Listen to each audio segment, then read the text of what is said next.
जय हिंद दोस्तों, आपका यूट्यूब चैनल पर स्वागत है।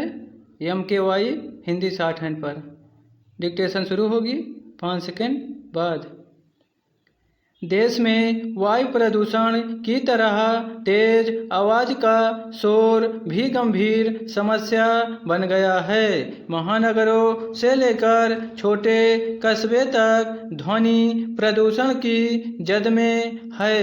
इससे मानव स्वास्थ्य पर दीर्घकालिक प्रभाव पड़ सकते हैं। लगातार अत्यधिक शोर के संपर्क में रहने से उच्च रक्तचाप, अनिद्रा, मानसिक तनाव, बहरापन और चिड़चिड़ापन जैसी समस्याएं उत्पन्न हो सकती हैं। कई दफा इसके तत्कालिक एवं गंभीर परिणाम भी हो सकते हैं। ऐसी ही एक घटना उत्तर प्रदेश के बरेली में बीते सोमवार को सामने आई, जब सड़क पर तेज आवाज में बज रहे डीजे के पास से गुजरते वक्त 60 वर्षीय महिला की तबीयत बिगड़ जाने से मौत हो गई। सवाल है कि जब ध्वनि प्रदूषण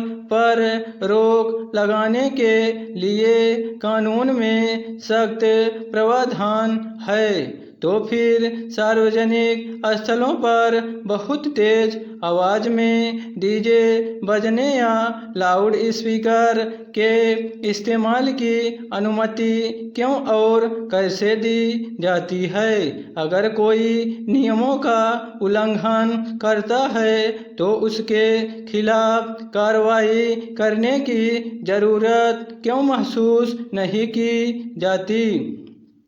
गौरतलब है कि देश में ध्वनि प्रदूषण विनियमन और नियंत्रण अधिनियम के तहत विभिन्न स्थलों पर ध्वनि के स्तर की सीमाएं निर्धारित की गई हैं। सार्वजनिक स्थलों और सड़कों पर इसके संकेतक लगाने के भी प्रावधान हैं।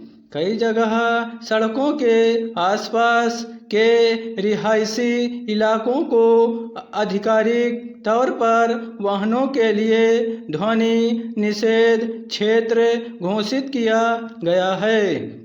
बड़े शहरों में ध्वनि प्रदूषण की निगरानी के लिए विशेष यंत्र लगाए गए हैं, मगर इन सब व्यवस्थाओं के बावजूद तेज आवाज के शोर पर लगाम नहीं लग पा रही है।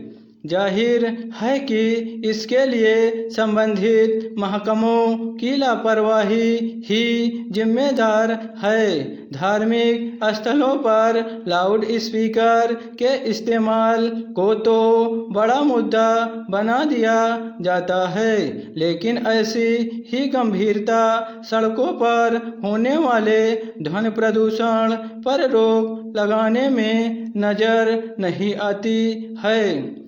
ऐसे में अहम सवाल यह है कि सड़क पर तेज आवाज में डीजे बजाने से अगर किसी की जान चली जाती है तो उसके लिए कौन जिम्मेदार है?